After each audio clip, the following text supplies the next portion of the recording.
కూటమి ప్రభుత్వం అధికారంలోకి వచ్చిన తర్వాత ప్రతిష్టాత్మకంగా నిర్వహించినటువంటి మెగా డిఎస్సి లీకులు జరిగింది, డేటా డిలీట్ అయింది, మెరిట్ లిస్ట్ కూడా మాయమైందంటూ వైఎస్ జగన్ తీవ్రమైనటువంటి సంచలనమైనటువంటి వ్యాఖ్యలు చేశారు. ఈ వ్యాఖ్యల చుట్టూ ఇప్పుడు రాద్ధాంతం నడుస్తుంది. దీనిపై మాట్లాడేందుకు మనతో జాయిన్ అవుతున్నారు శ్రీకాళహస్తి నుంచి వైఎస్ఆర్ కాంగ్రెస్ పార్టీ నాయకులు మధుసూదన్ రెడ్డి గారు. నమస్తే సార్. నమస్తే సార్. సార్ ఏంటి సార్ ఈ డిఎస్సి మెగా డిఎస్సి లీక్ అయిందని చెప్పి వైఎస్ జగన్ ట్వీట్ చేశారు. దానికి ఇవాళ కౌంటర్గా నారా లోకేష్ మాది లీకల్ ప్రభుత్వం కాదు, పేపర్ లీక్ చేసేది మీరు అని చెప్పి నాకు కాస్త వ్యంగ్యంగా మాట్లాడిన పరిస్థితి. సార్ ఇది మెగా డిఎస్సి కదా సార్, ఇది జగన్ గారు చెప్పినట్టు ఇది దగా డిఎస్సి. అసలు ఈ డిఎస్సిని రిలీజ్ చేసింది ఫస్ట్ జగన్మోహన్ రెడ్డి గారు. అవును, ఎలక్షన్ కమిషన్ నోటిఫికేషన్కి ముందర ఇప్పుడు ఆ రిలీజ్ చేసినటువంటి ఈ డిఎస్సిని నోటిఫికేషన్ని లేట్ చేసి రద్దు చేసి దాన్ని ఆలస్యం చేసి ఇప్పుడు కొత్తగా మెగా డిఎస్సి అనేటువంటి పేరుతో ఒక డిఎస్సిని నోటిఫికేషన్ ఇచ్చారు.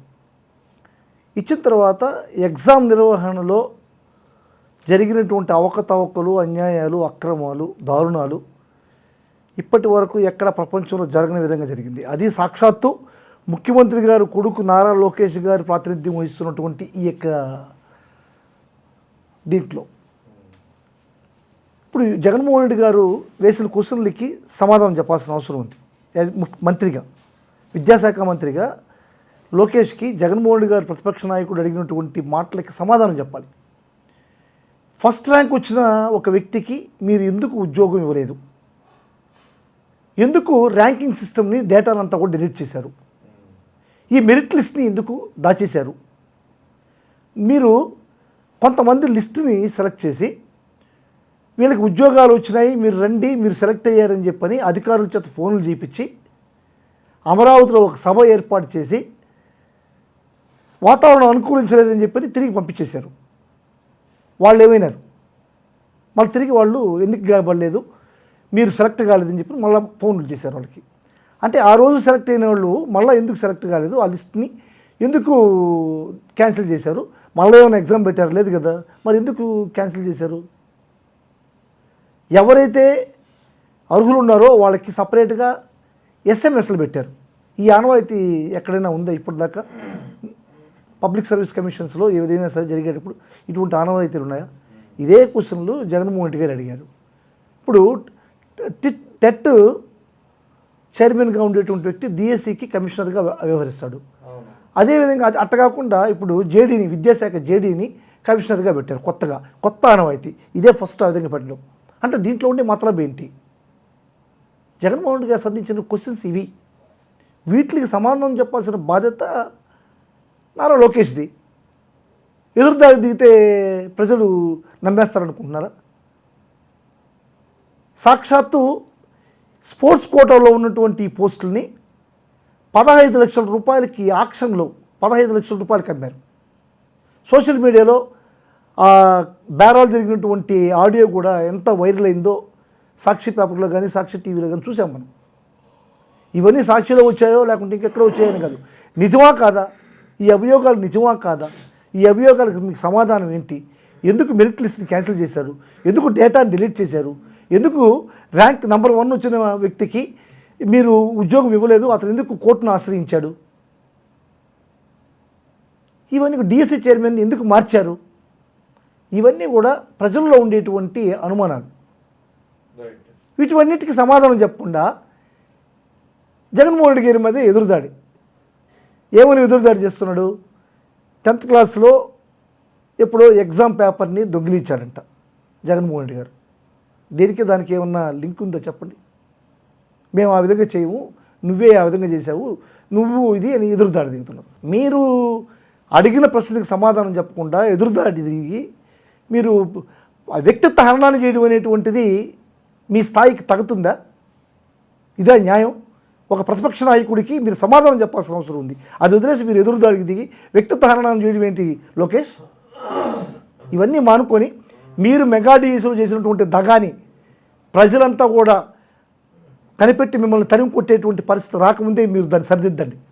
ఇంకొక మాట అంటున్నాడు సార్, 16,000 మంది టీచర్లకి క్షమాపణలు చెప్పాలంట జగన్మోహన్ రెడ్డి గారు. అంటే 16 లక్షల మంది నిరుద్యోగులు ఆశతో ఎగ్జామ్లో పార్టిసిపేట్ చేసి నాకు ఉద్యోగం వస్తుందని చెప్పని అనుకుని కళ్ళగంటే లక్షల మంది నిరుద్యోగులు, వాళ్ళలో కొంతమందిని నీ అనుయులను తీసుకొని మతలబు చేసి కొంతమందికి మోసం చేసి పోస్టులు అమ్ముకొని అనర్హుల్ని 16,000 మందిని సెలెక్ట్ చేసి మీరు ఉద్యోగాలు ఇచ్చి 16,000 మందికి జగన్మోహన్ రెడ్డి గారు క్షమాపణలు చెప్పాలా? మిగిలిన లక్షల మంది నిరుద్యోగులకి, లక్షల మంది రాశారు ఎగ్జామ్, వాళ్ళకంతా ఎవరు చెప్తారు? వాళ్ళకందరికీ కూడా పవన్ కళ్యాణ్ కాళ్ళు పట్టుకొని క్షమాపణలు చెప్పాలి. వాళ్ళకి చేసిన మోసానికి లోకేష్ కాళ్ళు పట్టుకుని క్షమాపణలు చెప్పాలి. చంద్రబాబు నాయుడు క్షమాపణలు చెప్పాలి. కూటమి ప్రభుత్వం క్షమాపణలు చెప్పాలి. ఇటువంటి పరిస్థితుల్లో మీరు జగన్మోహన్ రెడ్డి మీద ఎదురుదాడి దిగడం అనేటువంటిది అనైతికం.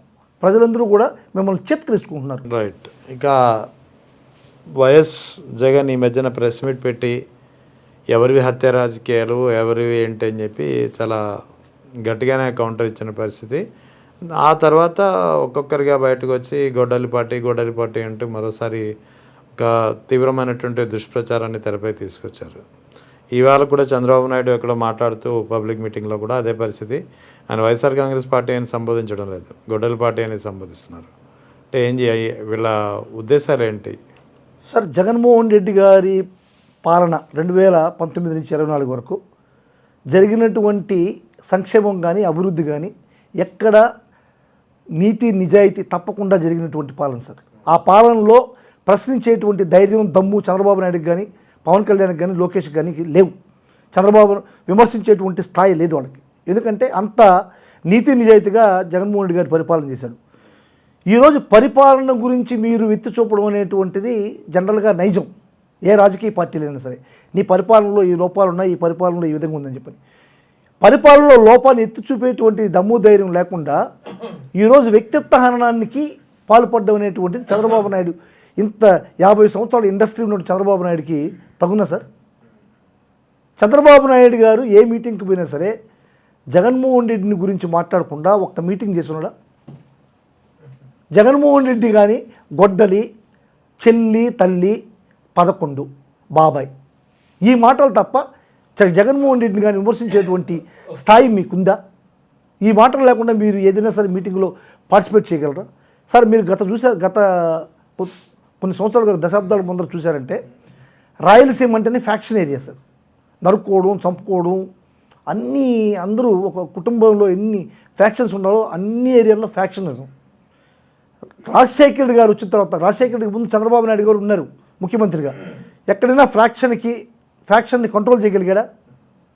రాజశేఖర రెడ్డి గారు వచ్చిన తర్వాతనే రాయలసీమలో ఫ్యాక్షన్ అనేది తగ్గిపోయింది, ఫ్యాక్షన్ అనేది జీరో అయింది. మీరు చూడండి, కావాల్సి డేటాబేస్ చూడండి. రాజశేఖర రెడ్డి గారు ముఖ్యమంత్రి అయిన తర్వాత మాత్రమే ఫ్యాక్షన్ ఇంచుమించుగా జీరో అయింది, రాయలసీమలో ప్రశాంతత ఏర్పడింది. ఇటువంటి ఫ్యామిలీని మీరు వ్యక్తిత్వ హననం చేస్తూ రాజారెడ్డి మీద, రాజశేఖర రెడ్డి మీద, జగన్మోహన్ రెడ్డి గారి మీద బురద జల్లడం ఏంటి? ఇది ప్రజలు నమ్ముతారా? అసలు మీదే పార్టీ ఎప్పుడు? మీరు ఎంతమందిని చంపించారు? ప్రజలందరూ కూడా చెప్తున్నారు కదా, వంగవీటి రంగాన్ని చంపించిన దాంట్లో ముఖ్య పాత్ర చంద్రబాబు నాయుడు గారిని. రామారావు చచ్చిపోవడానికి కారణం ఎవరు? మల్లెడి బాబుజీ ఏ విధంగా ఎందుకు ఆత్మహత్య చేసుకున్నాడు? మాధవరెడ్డి మరణం మీద కూడా మీ మీద అనుమానాలు ఉన్నాయి ప్రజల్లో. మాధవరెడ్డి చనిపోవడంలో కూడా, మాధవరెడ్డి బాంబ్ బ్లాస్ట్లో కూడా మీ మీద అనుమానాలు ఉన్నాయి ప్రజల్లో. ఇటువంటివన్నీ చేయించింది మీరు. మీకు నచ్చని వాళ్ళని చంపించినటువంటి ఘనత మీది అనైతికమైనటువంటి పార్టీ. అసలు మీరు ఎన్టీ రామారావు దగ్గర నుంచి పార్టీని లాక్కోవడమే అనైతికత, మీ రాజకీయాలే అనైతికత. మీరు జగన్మోహన్ రెడ్డి గారిని గురించి మాట్లాడడం సమంజసం కాదు సార్. ఇది వ్యక్తిత్వ హననం చేయడం అనేటువంటిది దౌర్భాగ్యం. చంద్రబాబు నాయుడు గారు ఈ యొక్క ఫందాన్ని మానుకోవాలి. రాయలసీమలో ఉన్నటువంటి అందరి దగ్గర, ఫ్యాక్షనిస్టులు అందరి దగ్గర కూడా జగన్మోహన్ రెడ్డి గారి మీద దాడి చేపిస్తాడు.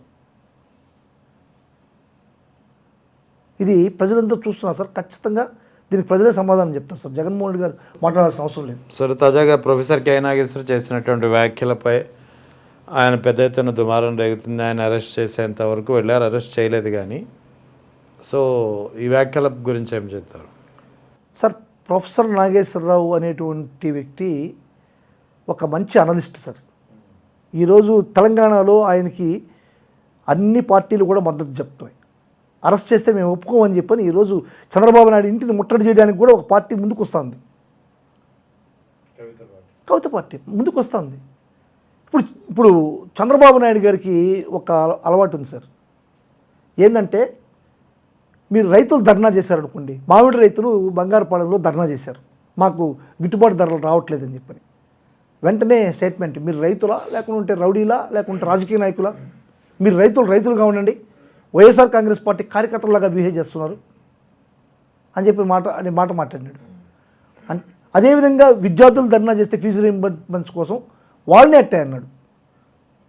అంగన్వాడీ వర్కర్స్ని కూడా అదేవిధంగా రాజకీయ నాయకులను చేశాడు.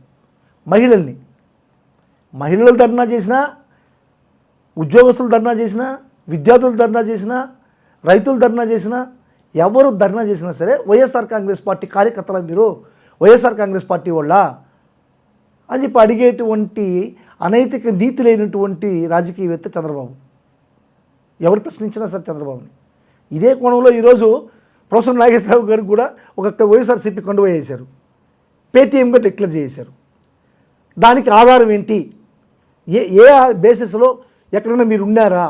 మీరు మాట్లాడుతూ ఉంటే అమిత్ షాతో పవన్ కళ్యాణ్ మాట్లాడుతూ ఉంటే మీరు ఉన్నారా అని అడుగుతారు.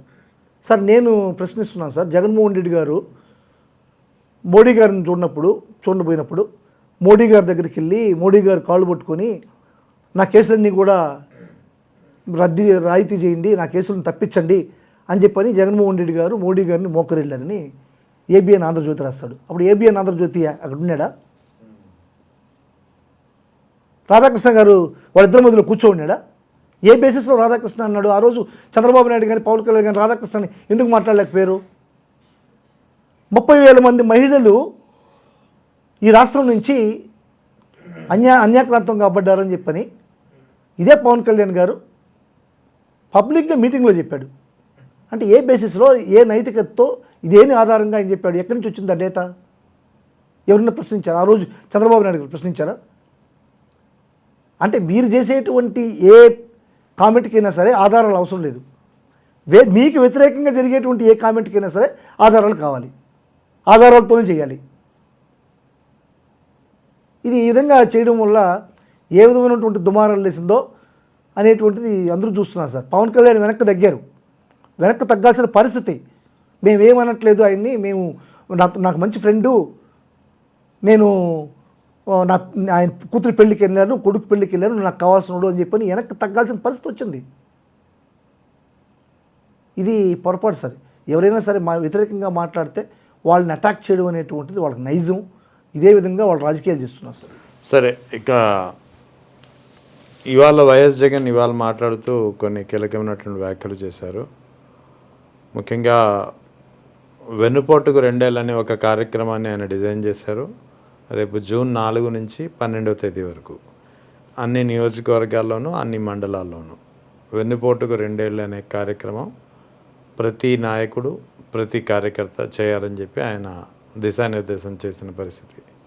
ఏం చేయబోతున్నారు సార్? జగన్మోహన్ రెడ్డి గారు కరెక్ట్గా చెప్పారు సార్. వెన్నుపోటుకి 2 సంవత్సరాలు అంటే కూటమి ప్రభుత్వం వచ్చినటువంటి 2 ఏళ్ల సందర్భంగా వెన్నుపోటుకి 2 సంవత్సరాలు అనేటువంటిది. ఇప్పుడు చంద్రబాబు నాయుడు ప్రజలకి ఏ విధంగా వెన్నుపోటు పోచ్చారనేటువంటిది ప్రతి నియోజకవర్గంలో కూడా ప్రతి కార్యకర్త, ప్రతి నాయకుడు అందరూ కూడా ప్రజలకు చెప్పాల్సిన అవసరం ఉంది సార్. ఇప్పుడు సూపర్ 6 హామీలు ఏ విధంగా అమలులోకి వచ్చాయి, ఎంతవరకు సూపర్ 6 అమలు చేశారు అనేటువంటిది ప్రజల్లోకి తీసుకెళ్లాల్సిన అవసరం ఉంది సార్. ఇప్పుడు సూపర్ 6లో అత్యంత ప్రాధాన్యతగా ఇదే నా నంబర్ 1 పథకం అంటూ చంద్రబాబు నాయుడు గారు ఎన్నో వేదికల మీద వదలగొట్టాడు. మహిళకి 18 సంవత్సరాలు నిండిన ప్రతి మహిళకి నెలకి 1,500 లెక్కన సంవత్సరానికి 18,000 రూపాయలు నేను ప్రతి మహిళకి ఇస్తానన్నటువంటి ఒక పథకాన్ని ఈరోజు వాళ్ళ మంత్రి అచ్చెన్నాయుడు ఏం చెప్తున్నాడు? ఈ పథకాన్ని మేము కొనసాగించాలంటే ఆంధ్ర రాష్ట్రాన్ని అమ్మాలా అంటున్నాడు. మరి ఇది వెన్నుపోటు కదా సార్? మహిళలకు వెన్నుపోటు కదా? అదేవిధంగా 20 లక్షల ఉద్యోగాలు ఇస్తామన్నాడు. ఉద్యోగం ఈకునుంటే ప్రతి నిరుద్యోగి కూడా నెలకు 3,000 రూపాయలు నిరుద్యోగ భృతి ఇస్తామన్నాడు. ఫస్ట్ బడ్జెట్ అయిపోయింది, లేదు. రెండో బడ్జెట్ అయిపోయింది, లేదు. మూడో బడ్జెట్లో కూడా నిరుద్యోగ వృత్తికి ఊసేలేదు. అంటే 3 సంవత్సరాలు అయిపోయింది. ఇది నిరుద్యోగుల మీదుగా నిరుద్యోగులకు చేసిన వెన్నుపోటు కదా. ఇంకొకటి సార్, మహిళకి స్త్రీశక్తి పథకం కింద ఉచిత బస్సు అని చెప్పాడు. ఉచిత బస్సు అంటూ ఈరోజు బస్సులన్నింటినీ కూడా నిర్వీర్యం చేస్తూ ఎలక్ట్రికల్ బస్సులు తీసుకొస్తున్నాడు. ఇది 1 shot 2 birds sir, 1 shot 2 birds. ఒకటి, ఎలక్ట్రికల్ బస్సుల్లో నడిపేటువంటి బస్సు డ్రైవర్లు కానీ కండక్టర్లు కానీ అందరూ కూడా ప్రైవేట్ వ్యక్తులే, ఈ ఆర్టీసీ ఎంప్లాయీస్ ఉండరు. అంటే ఎలక్ట్రికల్ బస్సులు అయినప్పుడు ఆర్టీసీ ఎంప్లాయీస్కి అందరికీ కూడా పని లేకుండా మ్యాక్సిమం ఆటోమేటిక్గా ప్రైవేటైజ్ అయిపోతుంది. ఒక విధంగా ఆర్టీసీని నిర్వీర్యం చేస్తూ ప్రైవేటైజ్ చేస్తున్నాడు, ఒక బర్డ్.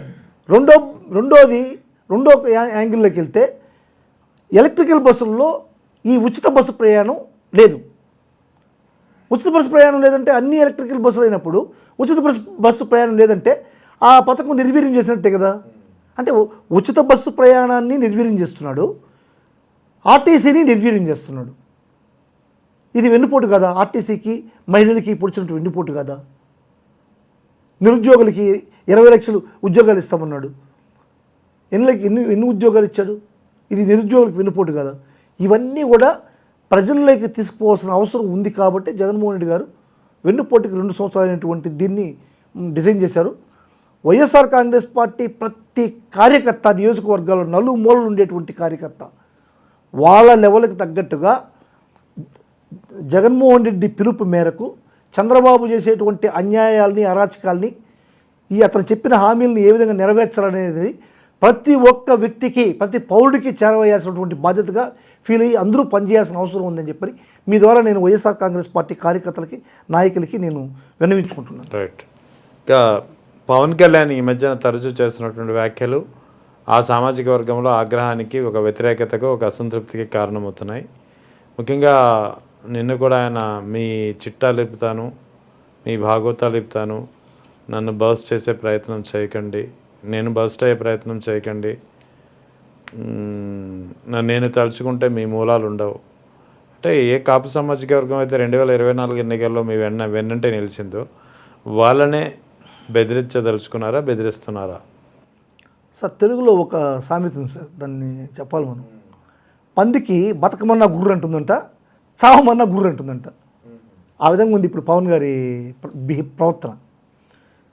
సార్, ఇప్పుడు కాపు సామాజిక వర్గంలో ఉండేటువంటి నాయకులు కానీ, జనసేనలో ఉండేటువంటి జన సైనికులు కానీ, వీర మహిళలు కానీ వాళ్ళు ఏ భావంతో ఉన్నారంటే పవన్ కళ్యాణ్ గారు ముఖ్యమంత్రి కావాలా, మన నాయకుడు ముఖ్యమంత్రి కావాలా, మన కులంలో ఒక అతను ముఖ్యమంత్రి కావాలి, మన కులంలో పవన్ కళ్యాణ్ ముఖ్యమంత్రి అవడానికి అవకాశాలు ఉన్నాయి, నువ్వు ఇండిపెండెంట్గా పోటీ చేయి, నువ్వు ముఖ్యమంత్రి అవుతావు, నువ్వు చంద్రబాబు నాయుడు గారి దగ్గర ఊడిగం చేస్తే చంద్రబాబు నాయుడు గారి కాళ్ళ దగ్గర 15 సంవత్సరాలు ఉంటే నువ్వు ముఖ్యమంత్రి కాలేవు అనేటి ఒక మంచి మాట చెప్తున్నారు. మంచి మాట చెప్తే మీరు వాళ్ళపైన ఎదురుదాడి, కార్యకర్తల పైన ఎదురుదాడి, వీర మహిళల మీద ఎదురుదాడి, కాపు సామాజిక వర్గం మీద ఎదురుదాడి, కాపు సామాజిక వర్గం నాయకుల మీద ఎదురుదాడి. సార్, ఇప్పుడు ఒక్కటి సార్, ఎవరు కానీ మీరు కాపు సామాజిక వర్గం కోసమే ఒక రాజకీయ పార్టీ పెట్టారని అనలా, మీరు దాన్ని భుజాలు తడుపుకుంటున్నారు. మీరే అన్నది, పవన్ కళ్యాణ్ అన్నది ఆంధ్రాభావం అంటే లేదు, కనీసం కులభావన తెచ్చుకొని గెలిపించండి అని చెప్పని ఏ కాపు నాయకుడు కానీ, కాపు సామాజిక వర్గంలో ఉన్నటువంటి వ్యక్తి కానీ ఆ మాట అనలేదు. వాళ్ళకు ఉండేటువంటి ఇంటర్నల్ ఫీలింగ్ ఏంటంటే పవన్ కళ్యాణ్ అనేటువంటి వ్యక్తిని మనం ముఖ్యమంత్రిని చేసుకుంటే మన సామాజిక వర్గం నుంచి ఒక ముఖ్యమంత్రి వస్తాడనేటువంటి భావన వాళ్ళందరిలో ఉంది, నీకు మంచి చేయాలని. మీరు దాన్ని అర్థం చేసుకోకుండా కాపు సామాజిక వర్గంలో ఉండేటువంటి నాయకుల మీద ఎదురుదాడి దిగుతారు. అంటే మీ ఆంతర్యం ఏంటి? నేను ముఖ్యమంత్రి కాలేను, మనకు ఆ శక్తి ఉందా అంటావు, మీ చట్టాలు ఎప్పుతానంటావు, రంగా గారి కుటుంబాన్ని గురించి కామెంట్ చేస్తావు, రంగా గారి గురించి కామెంట్ చేస్తావు. ఇప్పుడు ఏం చట్టాలు చెప్తారు సార్? అంటే మీ నాయకులు, మీ కుల నాయకుల్లో ఉన్నటువంటి చట్టాలు ఏంటి చెప్పండి పవన్ కళ్యాణ్ గారు, ఇప్పటి చూద్దాం.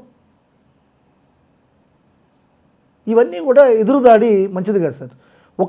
ఏ పార్టీకైనా సరే ఒక కులం అనేటువంటిది ఎవడైనా సరే ఏదో ఒక కులంలో పుట్టాల్సిందే. ఆ కులం అనేటువంటిది ఖచ్చితంగా మన కోసమైనటువంటి ఒక భావన ఉంటుంది. ఆ భావన కాపుల్లో బలంగా ఉంది. 2024లో పవన్ కళ్యాణ్ కోసం అహర్నిశలు కృషి చేశారు, పనిచేశారు ఆయన వాళ్ళు. ముఖ్యమంత్రి అవుతాడేమో అని. ఎక్కడ ముఖ్యమంత్రి అయ్యేది? చంద్రబాబు నాయుడు గుడిగుని చేస్తాము, అన్ని జెండాలు మీరు పోయిందంటే జనసేన చేత అన్ని జెండాలు మోపిస్తున్నాడు, యూత్లో ఉండేటువంటి జెండాలన్నీ మోపిస్తున్నాడు. ఈ దీంట్లో వాళ్ళు విజయ్ అక్కడ ముఖ్యమంత్రి అయ్యాడు కదా, ఇదే విధమైనటువంటి పరిస్థితుల్లో విజయ్ తమిళనాడులో ముఖ్యమంత్రి అయ్యాడు. ఆడ కూడా 2 బలమైనటువంటి పార్టీ, ఏడీఎంకే డిఎంకే అనేటువంటి 2 బలమైన ద్రవిడ పార్టీలు ఉన్నాయి. ఆ 2 పార్టీలని కూడా బేఖాతరు చేస్తూ ధైర్యంగా, నీతిగా, నిజాయితీగా, నిబద్ధతగా నేను సింగిల్గా వెళ్తాను, మీరు నాకు ఓటేయండి, నన్ను గెలిపించండి అని చెప్పని ప్రజల ముందుకు వెళ్ళాడు. ఏ లోపభూయిష్టం లేకుండా. మీరటగాదే అవుట్ రేట్గా పార్టీని బీజేపీకి, తెలుగుదేశానికి అమ్మేశారు. చంద్రబాబు నాయుడు గారి పాదార్చంతో మీరు సుస్థిర స్థానాన్ని ఏర్పరచుకున్నారు. ఇది కాపు సామాజిక వర్గం జీర్ణించుకోలేకపోయింది. మనం సపోర్ట్ చేస్తే ఈ విధంగా పితకి చంద్రబాబుకు తాకట్టు పెట్టాడే అని వాళ్ళు ఆ ఉద్దేశంతో మాట్లాడుతుంటే, మీరు వాళ్ళ చట్టాలు ఇప్పుడు అనేటువంటిది అసలు నాకేం అర్థం కాలేదు. ఆంధ్ర రాష్ట్రంలో ఎవరికీ అర్థం కావట్లేదు. బ్రతకమని చెప్తా ఉంటే ఎవరికి అర్థం కాని పరిస్థితి పవన్ కళ్యాణ్ మాట్లాడేటువంటి విధానం. స్థానిక ఎన్నికల్లో దీని ఇంపాక్ట్ ఉండబోతుందా లేదా? సార్, స్థానిక ఎన్నికల్లో జనసేన పార్టీకి కాపు సామాజిక వర్గం అస్సలు పనిచేయడానికి నిరాకరించేటువంటి పరిస్థితి బాగా క్షుణ్ణంగా తెలుస్తుంది. ఇంకొకటి ఉంది సార్, జనసేన తెలుగుదేశం పార్టీలు రెండిట్లో కూడా చంద్రబాబు పవన్ కళ్యాణ్ మాత్రం ఏకాభిప్రాయంతో ఉన్నారు. ఎందుకు ఏకాభిప్రాయంతో ఉన్నారంటే, పవన్ కళ్యాణ్ పక్కకి వెళ్ళినా లేకుంటే చంద్రబాబు నాయుడు పక్కకి వెళ్ళినా వాళ్ళు జగన్ని ఎదుర్కొనేటువంటి శక్తి సామర్థ్యాలు వాళ్ళకి లేవు. భయం, జగన్మోహన్ రెడ్డి అనేటువంటి భయం. ఆ భయంతో 15 కాదు 30 సంవత్సరాలు ఉంటారు. వీళ్ళు కంఫర్ట్గా ఉన్నారు వీళ్ళిద్దరూ. కానీ నియోజకవర్గాల్లో గ్రామ స్థాయిలో తెలుగుదేశం పార్టీ నాయకులు కార్యకర్తలు కానీ, జనసేన నాయకులు కార్యకర్తలు కానీ సామరస్యంగా ఉన్నారా? తెలుగుదేశం పార్టీ కార్యకర్తల నాయకులు జనసేన మీద ఎటువంటి దౌర్జన్యాలు, దాష్టికాలు చేస్తున్నారు. పవన్ కళ్యాణ్ పడుచుకుంటున్నాడా? సాక్షాత్తు బాలశౌరి గారు మచిలీపట్నంలో జనసేన నాయకుడు ఇల్లు కొట్టేస్తే కూడా డైరెక్ట్గా బాలశౌరి గారు అడిగిన పరిస్థితి మీరు చూసుంటారు అనుకుంటాను. అంటే ఎంత దారుణం చేస్తున్నారు తెలుగుదేశం కార్యకర్తల నాయకులు, జనసేన కార్యకర్తల నాయకుల్ని ఎంత దారుణంగా హింసిస్తున్నారు. కనీసం వైఎస్ఆర్సీపీని హింసించే దాంట్లో 50% వాళ్ళు కూడా హింసిస్తున్నారు. రెడ్ బుక్ వాళ్ళ మీద కూడా ప్రయోగిస్తున్నారు. ఇటువంటి పరిస్థితులన్నీ బేఖాతరు చేస్తూ, మీకు ఇష్టం ఉంటే ఉండండి, మీకు నమ్మకం ఉంటే ఉండండి, మీరు అడ్జస్ట్ అయితే ఉండండి, మీరు గుడిగుం చేస్తే చేయండి అని చెప్పని జనసేన కార్యకర్తల మీద దౌర్జన్యం చేస్తూ వాళ్ళని విమర్శిస్తున్నాం. ఇటువంటి పరిస్థితుల్లో జనసేన కార్యకర్తలు కానీ, లోకల్ నాయకత్వం కానీ తెలుగుదేశం పార్టీకి కొమ్ము కాసేటువంటి పరిస్థితి 0. ఈసారి ఖచ్చితంగా Telugu Desam party, Janasena party local body ఎలక్షన్లో తగిన మూల్యం చెల్లించుకుంటుంది సార్ ఖచ్చితంగా. సరే, దాసరి రాము తర్వాత తిరుపతి బలిజ కమ్యూనిటీకి సంబంధించినటువంటి ఓవి రమణ వీళ్ళు కూడా ఈ మధ్యన పవన్ కళ్యాణ్ వ్యాఖ్యలతో బాగా డిఫర్ అయ్యి తమ వాయిస్ వినిపిస్తున్నారు. నిజంగా చాలా సిగ్గుచేటు. కాపుని సీఎం చేసుకోలేకపోవడం మా జాతికి పుట్టినటువంటి దరిద్రం అది, మా జాతి చేసుకున్నటువంటి దౌర్భాగ్యం అది. కాపుల్ని అవమానించారు పవన్ కళ్యాణ్ అంటూ చాలా అవమానకరంగా మాట్లాడమే కాకుండా, నిజంగా పవన్ కళ్యాణ్ వెంట కాపులు లేకపోతే, పవన్ కళ్యాణ్ మాట కాపులు వినకపోతే చంద్రబాబు నాయుడు పవన్ కళ్యాణ్ దగ్గర రానిచ్చేవారా అని కూడా అడుగుతున్నారు. ఖచ్చితంగా సార్, వాళ్ళు మాట్లాడిన దాంట్లో అర్థం ఉంది. ఈరోజు ఇంచుమించుగా 25% కాపు సామాజిక వర్గం మన రాష్ట్రంలో, ఆంధ్ర రాష్ట్రంలో ఉంది. ఇంచుమించుగా 25% ఆఫ్ ది పీపుల్ పాపులేషన్. ఒక బలమైన సామాజిక వర్గం కాపు సామాజిక వర్గం ఆంధ్ర రాష్ట్రంలో. ఇప్పుడు ఓవి రమణ గారు మాట్లాడినా కానీ, దాసరి రాము గారు మాట్లాడినా కానీ ఏం మాట్లాడుతున్నారు?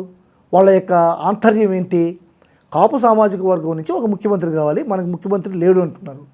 అది మీరు అవ్వండి చూద్దాం, మీ నాయకులందరూ కూడా ఒకటయ్యి మీరు ముఖ్యమంత్రిగా స్థానంలో పెట్టి మీరు అవ్వండి చూద్దాం, మీకు నేను కంగ్రాచులేషన్స్ ఒక లెటర్ రాస్తాను, నన్ను జైల్లో పెట్టండి. ఆ తర్వాత వాళ్ళ మీద ఎదురుదాడి. దాసరి రాము గారు చెప్తూనే ఉన్నారు సార్, మీరు చేసేటువంటిది అనైతికం, మీరు చేసేటువంటిది అన్యాయం, మీరు 2 దగ్గరలో ఓడిపోయారనేటువంటి ఒక బాధతో కాపు సామాజిక వర్గం అంతా కూడా పవన్ కళ్యాణ్కి సపోర్ట్ చేయాలా. మన సామాజిక వర్గంలో ఉన్నటువంటి పెద్ద నాయకుడు పవన్ కళ్యాణ్ మనస్తాపానికి గురయ్యాడు, వివక్షకు గురయ్యాడు, 2 దగ్గరలో ఓడిపోయి ముఖం చూపించినటువంటి పరిస్థితి అని చెప్పినటువంటి ఒక దృక్పథంతో మేమందరం కూడా 2024లో నీకు సపోర్ట్ చేసినాం. మీకు సపోర్ట్ చేసిన దానికి మమ్మల్ని ఏ విధంగా చిత్రహింసలు పెడుతున్నారు ఈ తెలుగుదేశం నాయకులు కార్యకర్తలు, దాన్ని కూడా పట్టించుకోకుండా మీరు చంద్రబాబు నాయుడు గారికి కొమ్ము కాస్తూ అతనికి ఊడిగుం చేస్తున్నారు. ఈ విధంగా చేస్తే మీరు ముఖ్యమంత్రి అయ్యేది ఎప్పుడు, మన సామాజిక వర్గం నుంచి ముఖ్యమంత్రి అయ్యేది ఎప్పుడు అంటున్నారు వాళ్ళు. ఇదే మాట దాసరి రాము గారు అన్నారు, ఓవి రమణ కూడా అన్నారు. ఈరోజు ఓవి రమణ గారి మీద మీరు సోషల్ మీడియాలో మాధ్యమాల్లో చేసేటువంటి దాడులు మీరు చూడండి. నిన్న ప్రెస్ మీట్ పెట్టి ఒక వ్యక్తి, ఒక అనైతికమైనటువంటి వ్యక్తి, అసలు ఆ పార్టీలో ఉన్నాడా లేదా, కిరణ్ రాయల్ అనేటువంటి వ్యక్తి అసలు జనసేన పార్టీలో ఉన్నాడా లేదా బహిష్కరించబడ్డారు. ఒక మహిళని అన్యాయం చేసి, అక్రమం చేసి, మహిళని మోసం చేసి, దారుణంగా మహిళని కొట్టి, అదే మహిళ మీద కేసులు పెట్టి దారుణం చేసినటువంటి కిరణ్ రాయల్ అనేటువంటి వ్యక్తి ద్వారా తిరుపతి ప్రెస్ క్లబ్లో ఓవి రమణ గారిని అటాక్ చేస్తారు. అంటే నీ కోసం, నీ మంచి కోసం, నీ యొక్క సామాజిక వర్గం బాగు కోసం వాళ్ళు చెప్తుంటే వాళ్ళ మీద దాడులు, ప్రతిదాడులు చేయడం అనేటువంటిది అనైతికం. నేను పవన్ కళ్యాణ్ గారిని సూటిగా ప్రశ్నిస్తున్నాను సార్. మీరు కాపు సామాజిక వర్గానికి చెందినటువంటి వ్యక్తి, కాపు సామాజిక వర్గం అంతా కూడా కళ్ళు మూసుకొని మీ వెనకాల ఉన్నారు. ఇంతటి బలమైన సామాజిక వర్గాన్ని మనం వదులుకోవడానికి ఇష్టం లేదు అన్నటువంటి ఒక ఉద్దేశంతోనే చంద్రబాబు నాయుడు గారు ఈరోజు మిమ్మల్ని దగ్గరకు చేర్చారు. కాపులు ఎవరు మీకు సామాజిక వర్గానికి మీరు ఎవరు నీకు సపోర్ట్ చేయరు, కాపు సామాజిక వర్గం నీ వెనకాల లేదంటే గజ్జి కుక్కని పిచ్చి కుక్కని కొట్టినట్టు కొట్టి తరిమి పంపించేస్తాడు చంద్రబాబు నాయుడు. ఎందుకంటే మీరేమి ఎన్టీ రామారావు కన్నా వీరులు కాదు, ధీరులు కాదు, సూర్యులు కాదు, విక్రమార్కులు కాదు. సాక్షాత్తు ఎన్టీ రామారావునే వెన్నుపోటు పొడిచి పెరుక్కున్నటువంటి చంద్రబాబు యొక్క జీవిత చరిత్ర మీకు తెలియదు అనుకుంటా. మీ అవసరం లేదని ఎప్పుడు అనిపించినా సరే ఆ క్షణమే మీకు సపోర్ట్ విత్డ్రా చేసేటువంటి మానసిక స్థాయి ఉన్నటువంటి నీచుడు చంద్రబాబు. అయితే ఇప్పుడు చంద్రబాబు నాయుడే పవన్ కళ్యాణ్ చేత ఇలాంటి వ్యాఖ్యలు చేస్తున్నారా? కాపుల్ని టార్గెట్ చేస్తూ కాపుల్ని తిట్టించే కార్యక్రమం, తద్వారా కాపులు పవన్ కళ్యాణ్కి దూరం అయితే ఇక పవన్ కళ్యాణ్ అవసరం చంద్రబాబుకు ఉండదు కదా సార్? ఖచ్చితంగా సార్. చంద్రబాబు ట్రాప్లో పవన్ కళ్యాణ్ పడ్డారా? ఖచ్చితంగా చంద్రబాబు నాయుడు గారి ట్రాప్లో పవన్ కళ్యాణ్ ఉన్నారు సార్. ఎందుకంటే పవన్ కళ్యాణ్ గారికి ప్రతి ఆఫీస్లో ఒక ఫోటో పెడుతున్నాడు, ప్రతి మీటింగ్లో ఒక కుర్చీ వేస్తున్నాడు, పోవడానికి ఒక ఫ్లైటు, ఎగరడానికి ఒక చాపరు, ఇంకా ఖర్చులు కావాల్సినటువంటి ఖర్చులు మంత్రి నెల పంపిస్తూ పవన్ కళ్యాణ్ని మాత్రమే సాటిస్ఫై చేస్తున్నాడు. కానీ జనసేన పార్టీని నిర్వీర్యం చేసేటువంటి కార్యక్రమం చంద్రబాబు నాయుడు గారు ఈరోజు ఆంధ్ర రాష్ట్రంలో చేస్తున్నారు. ఈరోజు జనసేన పార్టీలో కానీ పబ్లిక్లో కానీ ఉండేటువంటి ఒక నానుడు ఏంటంటే ఇప్పుడు పవన్ కళ్యాణ్ గారికి ఉండేటువంటి 8 మంది ఎమ్మెల్యేలే అంటున్నారు. జనసేన ఎమ్మెల్యేలు 8 మందే, మిగతా వాళ్ళందరూ కూడా తెలుగుదేశం ఎమ్మెల్యేలే. ఈరోజు కోడూరులో 60 సీట్లు కూడా ఎవరు తీర్చారు సార్ సీటు? రూపానంద రెడ్డి గారు డైరెక్ట్గా ఓపెన్గా మీడియాలో వచ్చి ప్రెస్ మీట్ ఇస్తున్నారు, నేనే తీసిచ్చాను సీటు అని చెప్పని. తెలుగుదేశం ఇన్ఛార్జిగా ఉన్న రూపానంద రెడ్డి గారు జనసేనలో సీటు తీసేయడం ఏంటి? జనసేన పార్టీ ఎమ్మెల్యేని గెలిపించడం ఏంటి? ఆ గెలిచినటువంటి ఎమ్మెల్యే జనసేన ఎమ్మెల్యేనా లేకపోతే టీడీపీ ఎమ్మెల్యేనా? ఇదే విధంగా అందరూ ఎమ్మెల్యేలు, జనసేనలో ఉన్నటువంటి ఎమ్మెల్యేలు అందరూ కూడా ఇదే విధమైనటువంటి ఎమ్మెల్యేలే, తెలుగుదేశం ఎమ్మెల్యేలే. 8 మంది మాత్రమే ఉండేది జనసేన పవన్ కళ్యాణ్ గారి ఎమ్మెల్యేలు. అంటే దీన్ని ఒక పద్ధతి ప్రకారం ఒక వేలో జనసేన పార్టీని నిర్మూలన చేసి జనసేన పార్టీని తెలుగుదేశం పార్టీలో కలుపుకునేటువంటి ప్రక్రియ, దుర్మార్గమైనటువంటి చర్య చంద్రబాబు నాయుడు గారు చేస్తున్నారు. ఈరోజు చంద్రబాబు నాయుడు గారిని వద్దు అని పవన్ కళ్యాణ్ వచ్చేస్తే ఒక పవన్ కళ్యాణ్ మాత్రమే బయట వస్తాడు. జనసేన నుంచి ఒక కార్యకర్త కూడా బయట వచ్చేటువంటి పరిస్థితి ఉండదు. ఇటువంటి కార్యక్రమం చంద్రబాబు నాయుడు గారు చేస్తున్నారు. ఇది మింగుడు పడక, ఇది జీర్ణించుకోలేక, ఇది తెలిసినటువంటి సామాజిక వర్గంలో ఉన్నటువంటి పెద్దలు హెచ్చరికలు జారీ చేస్తే ఆ హెచ్చరికలు బేఖాతరు చేస్తూ మీ చట్టాలు ఎప్పుతాం, మీ అంతు చూస్తా, మిమ్మల్ని అంతం చేస్తా, మీరు రండి ముఖ్యమంత్రిగా, మీరు ఏదన్నా ఉంటే చూద్దాం, మీరు అవ్వండి అని చెప్పి వాళ్ళపై సవాళ్ళు విసరడం అనేటువంటిది పవన్ కళ్యాణ్ గారి అనైతికమైనటువంటి ఐడియాలజీ. పవన్ కళ్యాణ్ గారు ఇది ఒక దురహంకార చర్యగా భావించాలి మనం. Right sir.